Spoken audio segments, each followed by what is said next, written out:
Kalau kamu berdoa itu yang tadarruk. Tadarruk itu ya yang sangat sopan, wakuf ya secara diam-diam atau secara enggak berlebihan. Terus hanya ayat innahu la yuhibbul mu'tadin. Allah itu tidak suka orang yang melewati batas. Itu termasuk melewati batas dalam doa karena ada unsur mendikte Allah. Saya memberi contoh tadi. Misalnya kita sebagai cowok berdoa ya Allah saya ingin punya istri cantik, solihah, nasabnya baik, gak pernah cerewet, gak pernah apa. Itu kan nanti nyarinya juga susah. Nanti kalau Allah menjabatkan itu adanya di surga, ning donya ora payu rabi, kira-kira. Nah itu sudah berlebihan. Terus kalau ada ulama mengatakan doa itu mukhul ibadah. Itu maksudnya gini, doa itu bukti kita minta, minta itu bukti kita lemah. Nah merasa lemah itu sudah bagian dari ibadah. Makanya masyhur itu syairnya Abdul Al-Haddad itu. Fadu'ai wabtihali dalilun li kori itu. Jadi saya berdoa itu hanya sebagai bukti saya butuh Allah. Saya sendiri tidak punya kepentingan mustajab apa enggak. Jadi wali-wali yang mengatakan doa itu mukhul ibadah sebetulnya itu malah wali-wali yang dari awal enggak kelintas disembadani apa enggak. Butuhnya dia itu menunjukkan bahwa saya ini lemah. Buktinya posisinya minta. Itu yang dimaksud mukhul ibadah. Tapi kalau kita berdoa terus posisi kita protes. Katanya kamu baik ya Allah, engkau baik. Ternyata enggak juga. Buktinya semua doa saya enggak kamu kabulkan. Wah, ini malah doa kriminal. Jadi yang dimaksud mukhul ibadah itu doa itu bukti minta. Minta itu bukti lemah. Makanya ada syairnya Abdul Al-Haddad maksud fadu'a ibabtihali dalilun li tiko. Jadi saya minta engkau ya Allah itu bukti saya butuh. Jadi itu bukan dua hal yang harus dipertentangkan. Jadi kalau doa dikatakan apa? Ibadah karena di doa itu minta. Nah, minta itu bukti merasa kita lemah. Berarti kita sa'il Allah mas'ul. Kita minta Allah yang kita mintain. Kita menengadah Allah yang berposisi memberi. Itu saja sudah cukup sebagai ibadah. Meskipun doa kita tidak mustajab. Karena memang tadi seperti itu. Kalau di ilmu-ilmu tasawuf itu apa ya?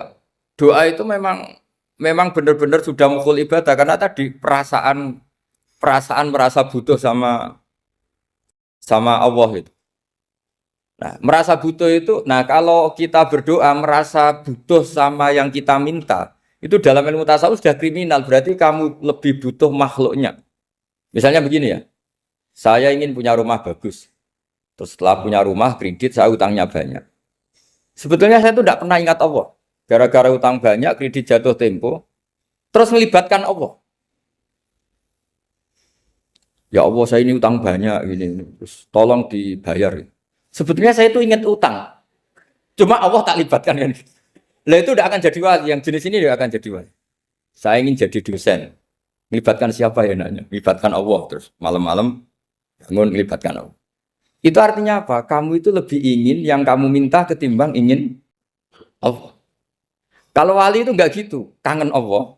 Terus tahu Allah itu zat pemberi, karena tahu Allah zat pemberi terus minta. Maka yang dikangen itu ya Allahnya dulu.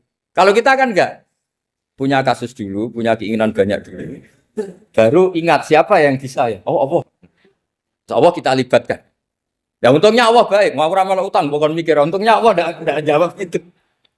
Jadi itu bedanya wali. Kalau wali itu kangen Allah dulu, baru minta. Kalau kita enggak, banyak masalah dulu, baru melibatkan Allah. Nah yang jenis ini tuh bahaya. Kalau enggak disembadani mesti ngomel ya. Gusti katanya kalau yang minta kamu kabulkan, ternyata ini enggak. Nanti kalau Allah jawab, kamu itu tidak kangen saya, kamu itu kangen uang, kangen perempuan cantik yang kamu inginkan. Terus kamu melibatkan saya.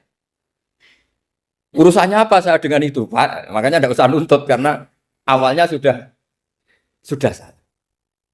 Ya saya kira itu ya. Jadi ada ayat apa? Ud'u rabbakum tadarru'aw wa khufyah. Terusannya apa? Innahu la yuhibbul mu'tadin. Itu di semua tafsir dikatakan Allah enggak suka orang yang berlebihan dalam doa. Berlebihan tadi, misalnya minta sesuatu yang terlalu besar, atau permintaan kemarin saja lanu addi syukroh, kita tidak bisa memenuhi mensyukuri, sudah minta lagi.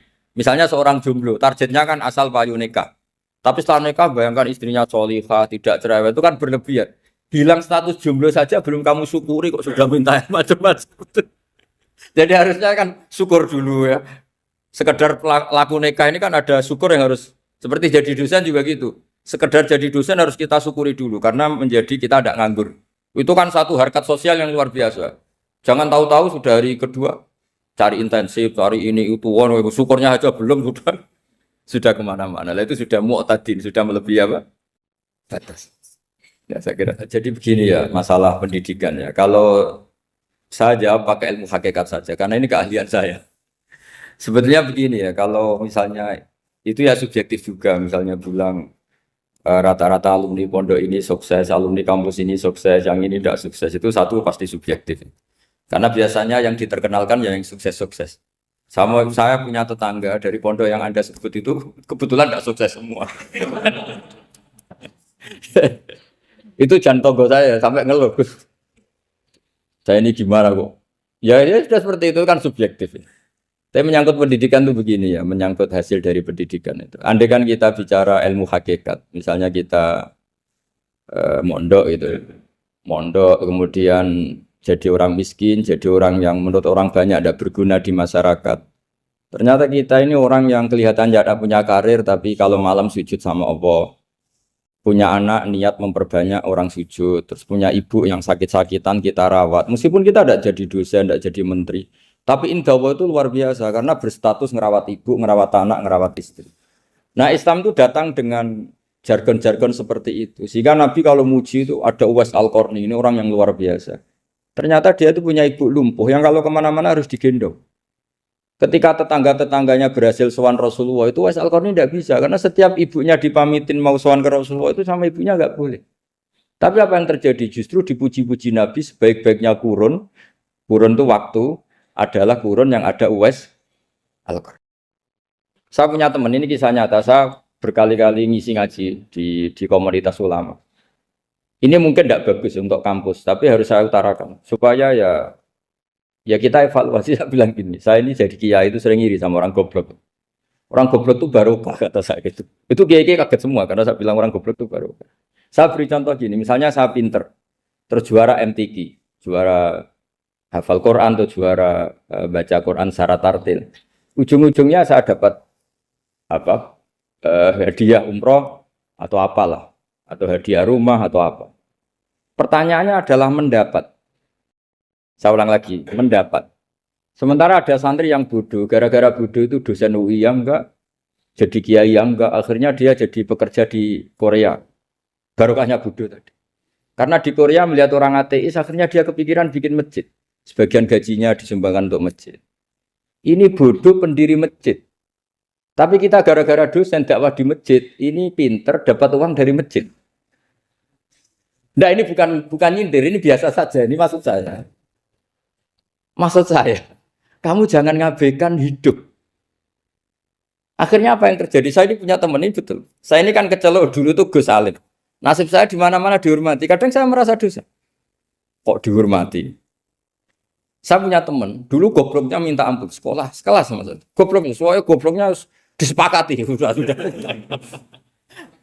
Iya, goblok mujma'al ya kira-kira. Singkat cerita, dia itu hidup di pedalaman Kalimantan, sekitar tahun 92. Dulu kan biasalah di dalam hutan itu pasti ada penebangan hutan macam. Dia ada bosnya, yang jelas dia ada bosnya. Saya yakin juga agak kriminal. Karena dia tidak yang illegal logging. Pokoknya ditakdir dia hidup di tengah hutan. Ikut orang. Setelah itu dulu nggak ada HP. Sering kirim surat ke saya, Gus, saya ini hidup di tengah hutan. Tapi saya ini muslim pernah mondok. Kalau nggak bikin Jumat itu nggak enak. Bikinlah dia Jumatan. Nah karena dia pernah ngaji fikih Syafi'i, kalau Jumatan nggak ada orang 40 itu harusnya zuhur tidak Jumatan. Tapi orang yang kerja di situ tidak mau. Wong dino Jumat kok zuhuran loh Pak. Kalau dino Jumat ya Jumatan ya. Tanya saya, Gus itu kalau ada kaulnya enggak supaya Jumatan ndak orang 40 sah. Singkat cerita dia lama-lama jadi pendiri masjid di situ. Dia punya sedikit gaji ya dipakai masjid, punya sedikit tanah diwakafkan untuk masjid. Artinya apa? Indawa ini banyak orang bodoh, ternyata di komunitasnya dia muassis, pendiri, pemberi. Sementara kita yang kecelok pinter, dapat umroh, dapat bonus. Kira-kira nanti kita ketemu Allah. Kamu pernah nyumbang Islam apa? Yang bodoh jawab, oh nate Gusti bikin masjid di pedalaman. Kita yang pinter. Kayaknya kalau memberi enggak lah Gusti. Reputasinya mendapat. Ketika Nabi memenangkan perang Badar, itu ada Asra Badrin, tawanan-tawanan perang Badar. Nabi suka musyawarah, suka rembukan. Ya Abu Bakrin, menurut kamu tawanan ini diapakan? Kata Abu Bakar, hum asyiratuka. Mereka itu keluarga engkau, orang-orang Quraisy. Ya dibebaskan saja. Pakai tebusan. Nanti uang itu kita kelola supaya jadi penguat Islam. Dan orang-orang ini merasa utang jasa karena harusnya dibunuh, tapi kita bebaskan. Terus tanya, bagaimana kamu ya Umar menurut kamu? Kata Umar, ini kan orang-orang yang dulu ingin bunuh kamu. Yang ingin menghabisi jenengan, ingin dan sudah ngusir jenengan. Ya setelah ketangkap ya dibunuh, kok repot. Apa kata Rasulullah? Rasulullah spontan ngendikan, inna masalah kayak Abu Bakrin kama sali Ibrahim. Kamu ibarat kayak Nabi Ibrahim. Izqala faman tabi'ani fa innahu minni wa man asani fa innakal ghafurur rahim. Jadi Nabi Ibrahim itu unik. Melihat umat itu sesyafakoh itu.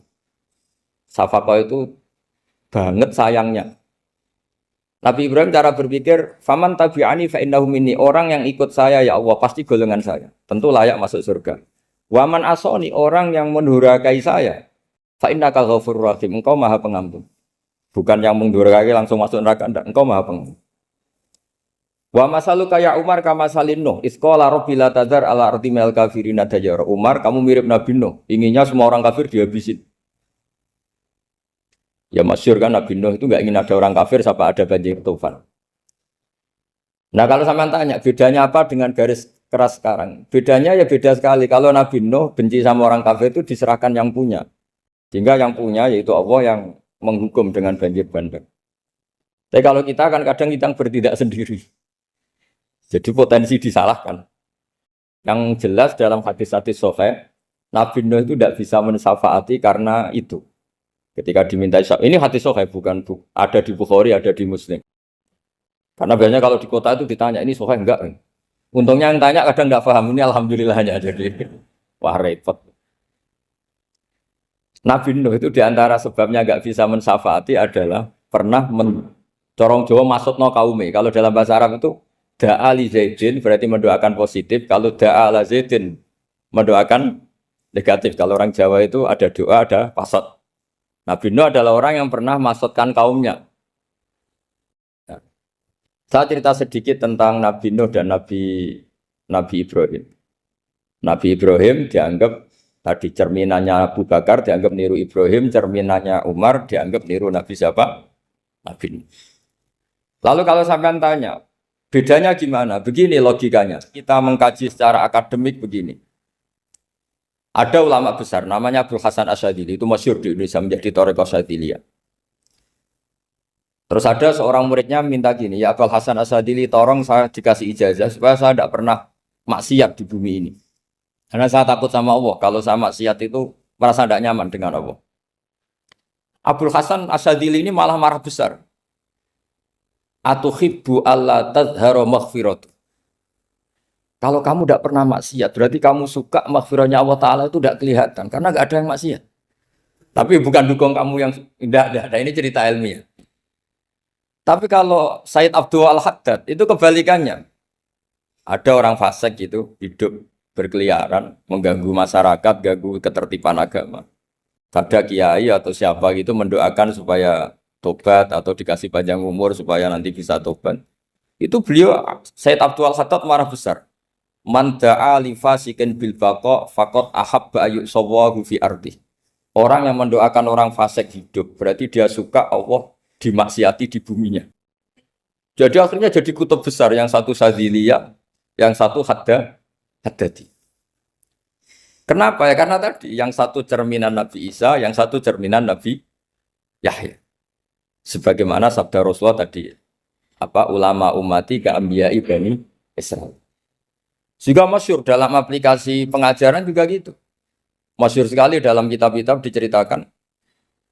Kalau Said Abdul Al-Haddad, kalau ada orang sowan itu, kamu ngaji sama siapa? Sama si A. Gitu.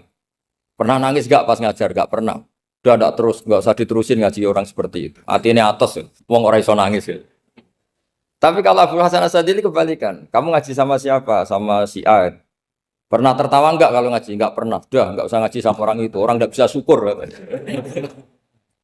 jadi jadi itu manhaj besar. Nah, akhirnya orang-orang kayak kita ini enggak jelas semua. Nangis ya bisa, syukur, guyu ya bisa. Cuma celakanya kalau kita nangis karena tidak punya uang, kalau guyu karena punya uang, itu masalahnya. Tapi kalau wali-wali dulu enggak. Kalau senyum ya karena saking yakin rahmatnya Allah itu wasiat rahmatu. Kalau nangis ya karena takut azabnya Allah. Kalau kita kan enggak, sangat-sangat materialistik. Ini yang membedakan kita. Sebenarnya nangis dan senyum itu satu keharusan karena Allah punya madharul jalal. Ketika Allah dengan sifat keagungannya, maka kita ini seorang Jawa serako bersenyum. Tapi Allah itu kadang sebagai madharul jamal. Adanya satu keasikan. Sehingga yang merengut itu yang salah. Makanya dalam ilmu tasawuf, kutub wali itu hanya dua. Allah dengan madharul jalal, dengan Allah yang madharul jamal. Contoh madharul jalal misalnya gini. Ketika Nabi Musa ingin melihat Allah, saking kangennya ingin melihat Allah, Rabbi arini anzur ilaik, ya Allah saya beri hak untuk melihat engkau. Allah dengan jalalnya gini, Allah itu qadim, superior. Tentu gak layak tersentuh barang hadis itu makhluk. Sehingga ketika falam matajalla rabbuhu lil jabali ja'alahu dakka wa kharra Musa sa'iqa. Sehingga enggak levelnya apapun hebatnya Nabi ini tetap makhluk. Sementara Allah itu qadir. Enggak kuat. Makhluk yang fana ini, yang profan ini enggak kuat. Enggak kuat menampung zat yang qadim, yang superior. Sehingga gunung pun hancur. Nabi Musa pingsan. Tapi ketika Allah dengan madharul jamal itu Allah dengan keindahannya, dengan kasih sayangnya, memberi hak makhluknya untuk melihat. Nah di sini ini Allah sering ngendikan wujuhu yauma idzin nadhirah ila rabbiha nadhirah. Nanti ada wajah-wajah yang di surga itu melihat saya kata. Tapi apakah betul melihat kayak saya melihat dosen, melihat Pak Rektor, melihat teman-teman itu tidak bisa. Karena Allah itu qadim, sehingga meskipun manusia ahlul jannah melihat Allah, tetap Allah ngendikan la tudrikuhul absar wa huwa yudrikul absar. Karena Allah di balik jamalnya ya punya jalal, di balik jalalnya juga punya jalal. Sehingga selalu di Quran itu diulang beberapa kali supaya proporsional. Nah, kenapa ahli sunnah tetap berkeyakinan Allah bisa dilihat? Logikanya begini. Fa inna kulla maujudin yasihu ayyura. Allah itu zat sing nyata-nyata wujud dan punya eksistensi. Di mana-mana sesuatu yang wujud itu layak untuk bisa dilihat. Lalu pertanyaannya gini, kenapa kita tidak bisa melihat sekarang kok nunggu di akhirat? Karena mata kita sekarang itu profan, fana. Sementara kita setelah di surga, tubuh kita didesain abadi. Ya saya ulang lagi ya, setelah kita di surga, semua fisik kita ini didesain abadi. Tentu karena desainnya sudah abadi, layak melihat zat yang abadi. Tapi pertanyaannya, kenapa tidak bisa ikhatoh, tidak bisa melihat sampai faham, la tudrikul absar? Karena abadi kita itu diabadikan. Sebagaimana surga abadinya diabadikan. Neraka ya diabadikan. Sementara Allah abadi dengan dirinya sendiri. Yaitu Al-Qayyum. Atau dalam bahasa ngajinya Qiyamuhu binafs. Nah lalu pertanyaan. Makanya Mu'tazilah itu menentang betul. Kalau orang di surga bisa melihat Allah. Cara berpikir Mu'tazilah. Melihat itu artinya yang dilihat ada arahnya. Sementara Allah terbebas dari arah. Tapi kata ahli sunnah cara berpikir tidak seperti itu. Melihat itu pokoknya tahu. Nah, tahu karena mata itu karena kita ditakdir tahu itu karena mata. Sebetulnya yang menjadikan tahu itu tidak mata. Ya kalau tahu ya tahu saja, bukan harus pakai mata. Itu cara berpikir ahli sunnah wal jamaah. Jadi saya beri ya bocoran. Kenapa mazhab ahli sunnah itu yang dipilih oleh banyak mayoritas di dunia, jumhur itu. Ahli sunnah itu dianggap pikirannya lebih orisinal. Misalnya ahli sunnah kalau ditanya, kenapa kamu melihat? Ya melihat saja. Kenapa kamu mendengar? Ya mendengar saja. Kesannya itu tidak rasional kayak orang yang nggak pinter itu. Tapi sebetulnya itu yang benar. Jadi cara berpikir ahli sunnah itu melihat itu menjadi tahu. Menjadi tahu itu bisa karena mendengar, bisa karena melihat, bisa karena dikasih tahu, bisa karena bersentuhan. Sebab itu di Quran itu ada ayat ala ya'lamu man khalaqa, bukankah zat yang menciptakan itu menjadi tahu. Sehingga kenapa Allah itu selalu tahu? Karena Allah yang menciptakan.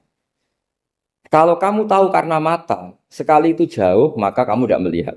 Atau kamu sekarang buta, kamu tidak melihat. Atau tertutupi barang itu, maka kamu tidak melihat. Tapi kalau kamu tahu karena kamu menciptakan, maka akan melihat terus. Misalnya saya ini tukang batu. Saya ingat betul ketika saya bangun Monas, itu pulpen saya tak tanam di dalam Monas. Saya ingat betul kalau pulpen saya warnanya putih, tak tanam di Monas 2 meter dari pondasi. Setelah saya pulang ke Jogja ditanya, di dalam Monas ada apa? Ada pulpen. Posisinya 2 meter dari pondasi. Kenapa saya tahu? Karena saya yang menciptakan. Nah, karena menciptakan ini sehingga tahu saya akan terus-menerus. Tapi kalau tahu karena mata sekali barang itu tertutupi, nggak tahu. Misalnya saya tahu jenengan karena dekat sekali jenengan kemana-mana saya sudah tidak tahu. Tapi kalau saya menaruh sesuatu di tubuh Anda, sehingga kamu kemana-mana tetap tahu bahwa barang itu ada di tubuh. Nanti kalau ada yang protes, tapi bisa saja Gus barang itu dicuri orang kemudian Anda tidak tahu. Yang menjadi tidak tahu karena saya sudah tidak menciptakan suasana itu. Selagi saya yang menciptakan, maka akan tahu terus. Nah, tapi karena Allah ini menciptakan semua yang ada di bumi, maka Allah tahu terus. Jika Allah tahu cara bikin kuman, terus tahu bahwa manusia itu punya kuman, kumannya punya organ, organnya juga punya kuman. Terus gak kebayang. Kamu bayangkan kayak makanya Allah itu kalau cerita sederhana, innallaha la yastahi ayyadriba matsalam ma ba'udatan fama fawqaha. Allah itu tidak malu bikin perumpamaan nyamuk, karena nyamuk itu lebih dahsyat dibanding gajah. Para pematung itu disuruh bikin gajah masih mampu. Bikinkan patung gajah, mungkin masih sanggup. Tapi kalau tak suruh bikin patung nyamuk, nggak usah bikin hidup, patungnya saja sekecil itu. Padahal nyamuk kecil itu punya organ tubuh. Lalu bikinnya organ tubuh nyamuk itu kayak apa? Organnya punya kuman. Kumannya punya organ. Organnya juga punya kuman. Sehingga orang-orang alim itu baca nyamuk itu lebih jadi ayat Allah ketimbang melihat dinosaurus. Tapi sekarang orang itu nggak tertarik ceritanya. Jadi beda perasaannya orang alim sama orang awam. Kalau orang awam tuh melihat mukjizat kan yang dasar-dasar kayak dinosaurus, gajah, wow gitu. Kalau orang alim nggak, malah melihat nyamuk. Kealiman seperti itu terjaga di umatnya Muhammad, di umatnya Rasulullah Muhammad SAW. Karena ketika umat ini nggak ditunggui para nabi, itu Allah menjamin Muhammad, ulama umatmu nanti punya kemampuan seperti nabi. Tentu tidak dalam keutamaan ya, keutamaan tentu nggak sekelas sama nabi. Kenapa itu terjadi? Karena tadi para nabi ini mewakili sekian. Kalau kita sangat mencintai Indonesia, maka kita akan tegas siapapun yang ingin menghancurkan Indonesia. Itu kira-kira cerminan Nabi Nuh. Kalau kita sangat mencintai Allah, maka kita akan benci sebenci-bencinya sama orang yang mendurhakai Allah. Tapi masalahnya, Allah yang kita cintai itu memaklumatkan diri kalau bersifat ghafur, pengampun. Jika kalau kita terlalu kasar, ini kan yang kita cintai bersifat ghafur kok kita kasar. Di sini Nabi Ibrahim. Beliau sangat mangkel sekali sama yang durhaka sama Allah. Tapi mau mangkel gimana? Zat yang mengajarkan itu bersifat ghafur. Maka kita mau tidak mau. Makanya ada riwayat mengatakan takhallaku bi akhlaqillah. Kamu bertata krama kayak akhlaknya Allah. Akhirnya ya sudah. Kita mau apa coba? Kira-kira kalau kamu mencintai seseorang, itu potensinya kan dua. Protektif. Ada telepon, itu dari siapa? Cewek atau cowok, protektif. Itu bukti cinta apa bukti suudon kan tidak tahu.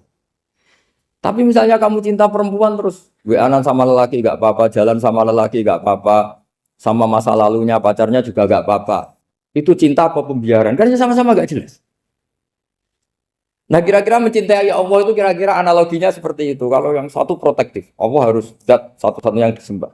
Nggak boleh didurhakai, nggak boleh dikhianati kok. Sehingga ini sangat keras sekali. Nah, ini Nabi Nuh. Di sini ada Nabi Ibrahim. Karena orang yang zat yang kita cintai bersifat ghafur. Jika kalau kita terlalu tegas beda dengan sifatnya Allah yang bersifat ghafur. Nah umatnya Nabi seperti itu mulai dulu. Ada yang moderat, ada yang keras, ada yang setengah keras, setengah moderat.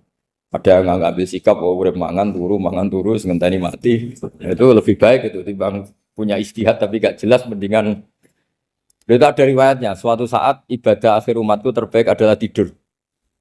Maksudnya tidur itu gak ngambil sikap, masyhur itu. Saya beri riwayat yang ada di Bukhari Muslim. Satakunu fitanun. Al-qa'id fiha khairun nal qa'im wal qa'in fiha khairun nal masyi wal masyi fiha khairun nasai. Nanti di akhir zaman itu banyak fitnah. Kata Rasulullah, yang duduk lebih baik ketimbang yang berdiri. Yang berdiri lebih baik ketimbang yang jalan. Yang jalan biasa lebih baik ketimbang yang jalan bergegas. Man tasyarrafa laha tastasrifu. Fitnah itu adalah siapa yang terlibat maka akan semakin parah. Sehingga semenjak itu ulama berpikir nanti di akhir zaman kalau ada fitnah, itu sebaiknya orang ngambil sikap sepasif-pasifnya, secuek-cueknya. Jadi semua syurahul hadis sepakat makna hadis ini apa? Orang disuruh sikap secuek-cuek. Misalnya pilihan presiden, contoh kecil pilihan presiden. Mungkin para intelektual nggak merasa, tapi kalau ulama itu cara berpikir beda. Pilihan presiden, kamu fanatik milih A, yang satu fanatik milih B. Ya presiden atau bupati atau gubernur. Terus yang satu bilang gini, wah kalau nggak di presiden A, nggak di bupati A, nggak di gubernur A, negara ini rusak. Mungkin betul dari segi apa jejak rekamnya A ini bagus. Tapi pertanyaannya secara tauhid, bagaimana Anda menggantungkan kesejahteraan sama makhluk? Kamu nggak pernah terusik begitu kan para intelektual? Itu kan melukai. Bagaimana mungkin Anda menggantungkan kesejahteraan dengan seorang makhluk? Wah kalau di presiden A pasti Indonesia makmur, kalau bupati A pasti Sleman makmur, pasti Bantul makmur. Nah, bagaimana mungkin makhluk yang sedang soleh kamu pastikan selalu soleh? Wong dia makhluk bisa beru. Sementara yang B misalnya fasik, wah kalau dipimpin B pasti rusak negara. Bagaimana kamu pastikan B yang fasik selalu fasik? Dia saja dia husnul Fatimah, yang fasik pas mimpin jadi soleh, yang soleh pas mimpin jadi fasik. Akhirnya ulama karena tahu sifat manusia itu baru badan kendali di tangan Allah. Sikapnya nggak jelas. Saya ini termasuk orang yang terkenal nggak jelas. Karena kalau ditanya, Gus sampean milih presiden mana, bakti mana? Sanut pangeran sing dadi aku loyal. Wah, anut pangeran yo kacau. Wah, luwih kacau menan anut pangeran kata saya. Ini kan sudah tidak sambung karena pikirannya ulama. Memang nggak beda, cara berpikir ulama itu beda. Bahkan bapak saya itu kalau didik saya itu begini. Kalau meseli saya atau ngirim saya dulu itu kan pakai mesel. Ini uang kamu 500.000 untuk kamu. Mesti ditambahi 100.000 ini untuk buat jajan sama teman-teman. Mesti ada uang pokok, ada uang sodako. Dulu saya sering tanya, kenapa bapak sangat menghormati teman-teman saya? Kata bapak, kue mondok, aku raiso nyukupi, sing iso nyukupi ya konco-konco.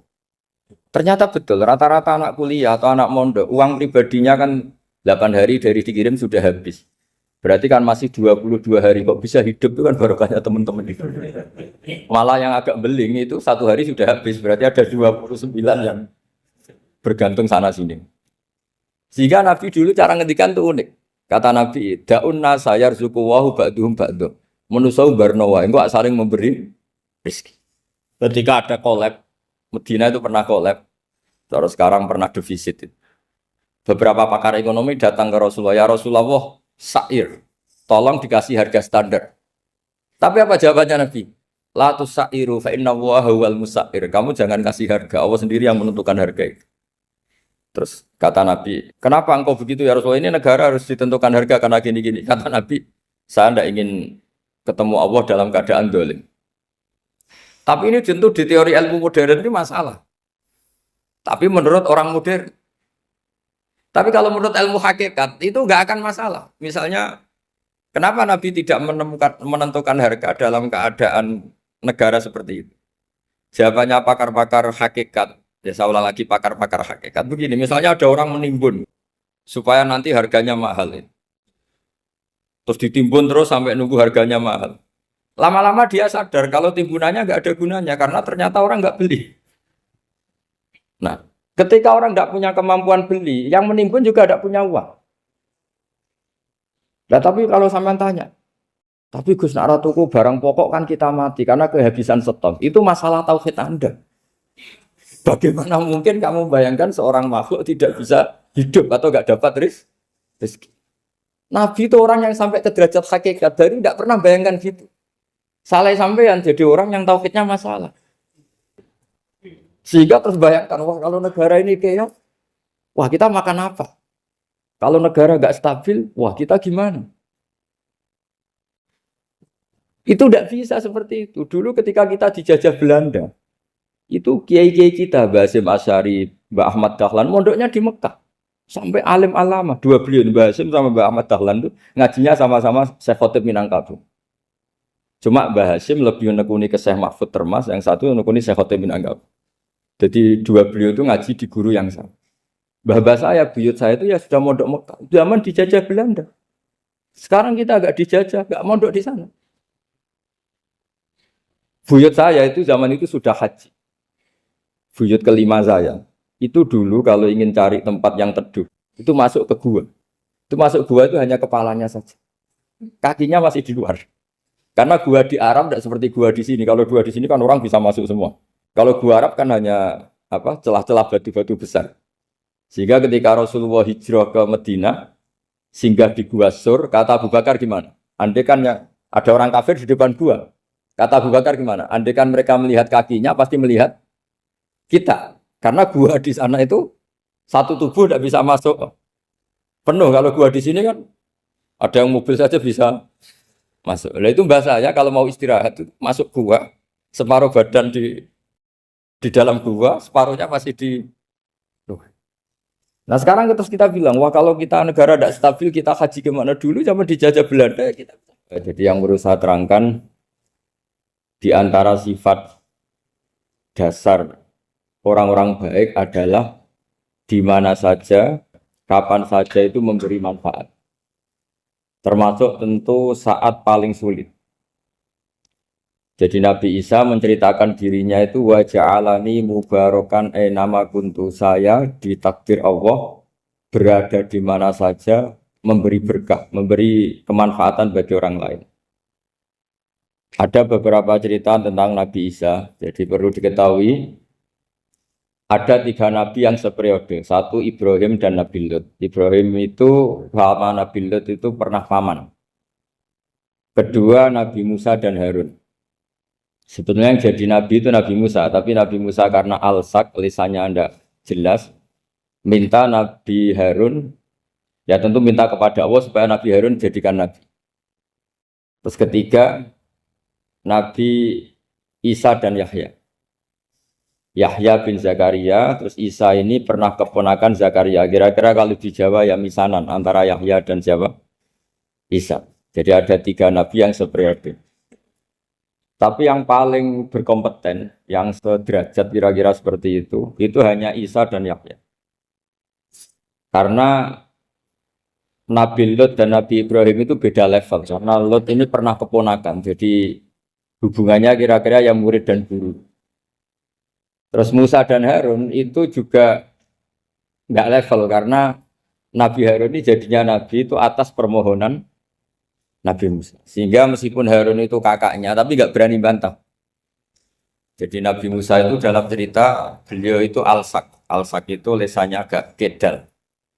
Tapi ini alsak yang barokah. Jadi dulu ceritanya Musa kecil, karena dia seorang Nabi, beliau seorang Nabi.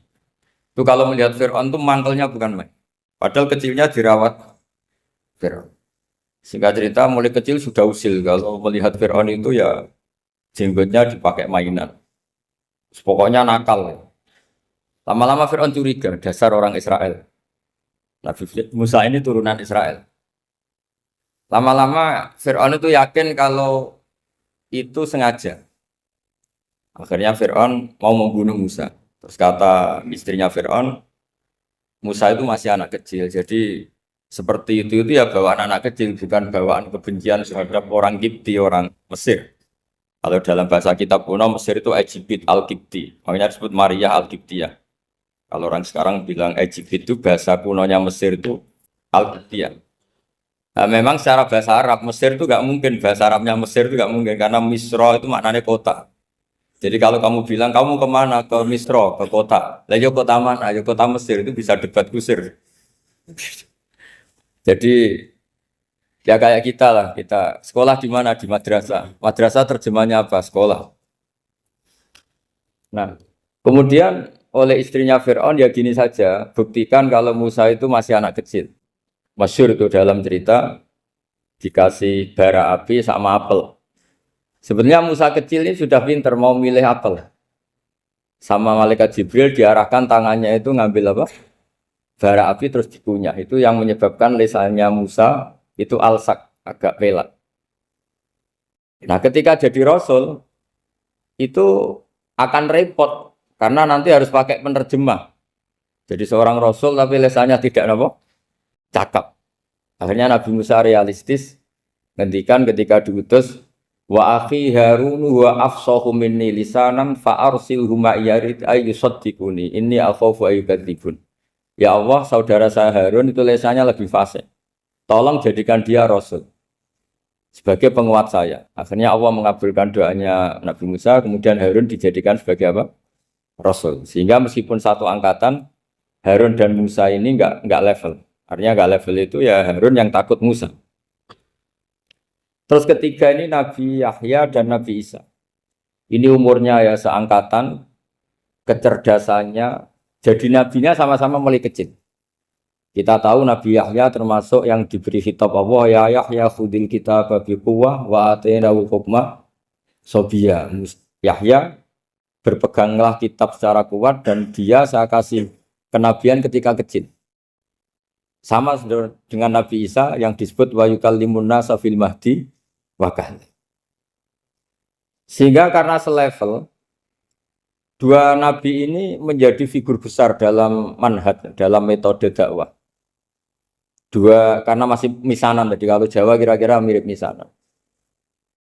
Dua nabi ini kalau memilih satu kampung, itu kalau Nabi Yahya itu milih kalau singgah di satu kampung, Nabi Yahya mesti tanya, orang sini yang paling soleh siapa, yang paling baik siapa.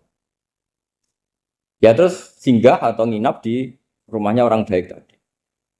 Tapi kalau Nabi Isa enggak, orang sini yang nakal siapa, yang paling beling siapa. Terus Nabi Isa singgah di situ. Akhirnya ada pertanyaan dari Nabi Yahya, lima tanzilu ala syirarin nas. Kenapa kamu selalu singgah di orang-orang nakal? Syiror itu orang-orang nakal. Masyhur itu Nabi Isa menjawab, ana tabibun udawil mardo. Di mana-mana Nabi itu ibarat seorang dokter, kerjaannya tentu menyembuhkan orang-orang yang apa? Sakit. Jadi dua nabi ini sering berdebat, tentu debat yang baik, dan itu menjadi cara Jawa itu punjeri ilmu. Jadi manhaj ilmu besar antara Yahya dan Isa. Begitu juga Nabi Yahya itu kelihatan agak rileks, panik, saking takutnya sama Allah. Kalau Nabi Isa itu rileks, pokoknya kumpul orang-orang nakal itu ya rileks. Akhirnya ada dua pertanyaan sekaligus nanti jadi dua manhaj. Kenapa kamu sering sering kalau bahasa Arab itu abasa ya. Terus yang Nabi Yahya balik bertanya, kenapa kamu sering senyum, sering tertawa? Kenapa memangnya terus? Ka'annaka ta'manu mimakrillah. Kamu sering senyum kayak kami sudah terbebas dari azab Allah, dari ditegur Allah, seakan-akan kamu orang paling benar yang enggak akan salah. Nabi Isa balik tanya, sama kamu sering masam, sering meru, ka'annaka taqnatu min rahmatillah, seakan-akan kamu putus asa dari rahmatnya Allah. Sehingga kemudian itu jadi manhaj besar. Kalau terlalu senyum, ya dianggap orang yang kayak nggak punya perasaan dosa. Tapi kalau terlalu masam, terlalu merenggut, seakan-akan rahmat Allah itu terbatas. Sehingga seakan-akan Allah itu rahmatnya nggak cukup lah untuk mengelola manusia ini. Sehingga itu jadi metode besar yang masyhur itu dalam sebuah hadis Nabi ngendikan, ulama ummati ka anbiya Bani Israil.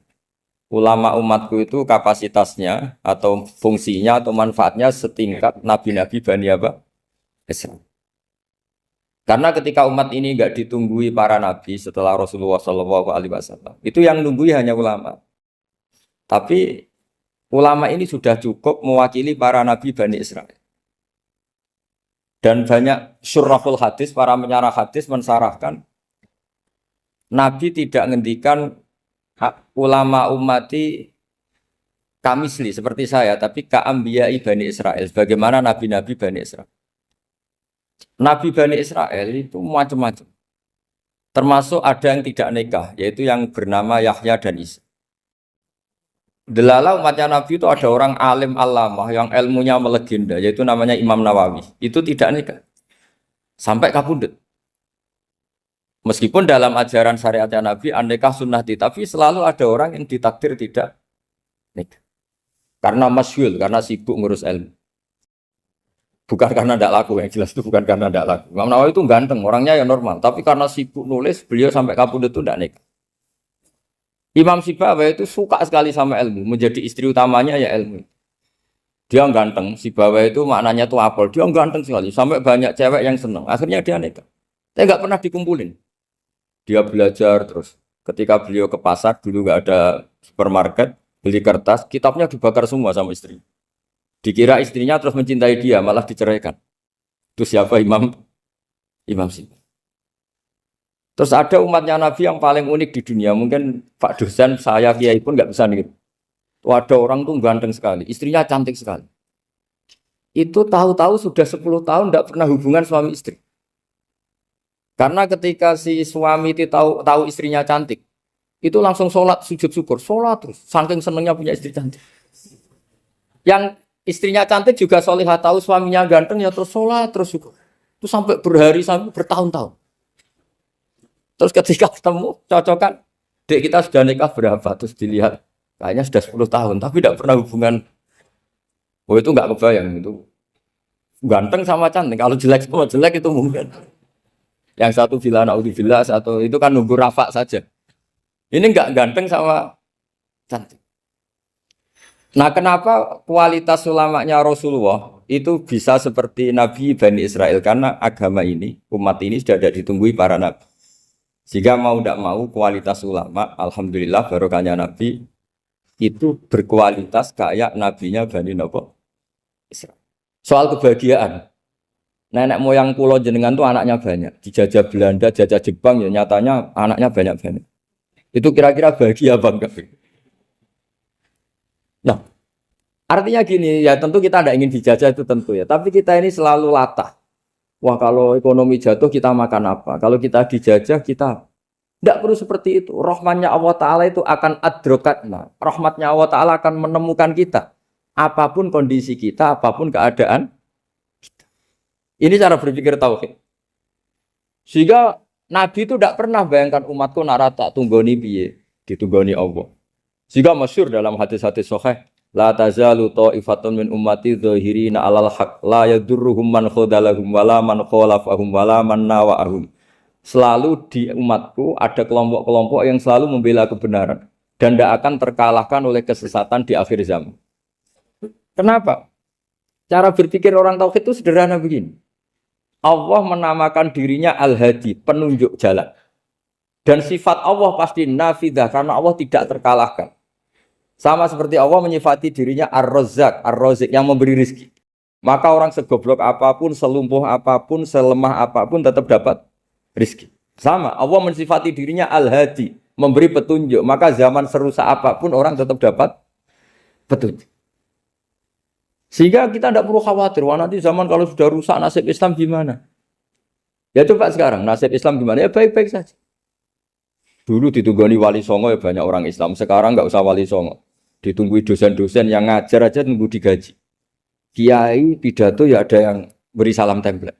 Itu kalau nuruti definisi ikhlas itu tidak ada yang masuk.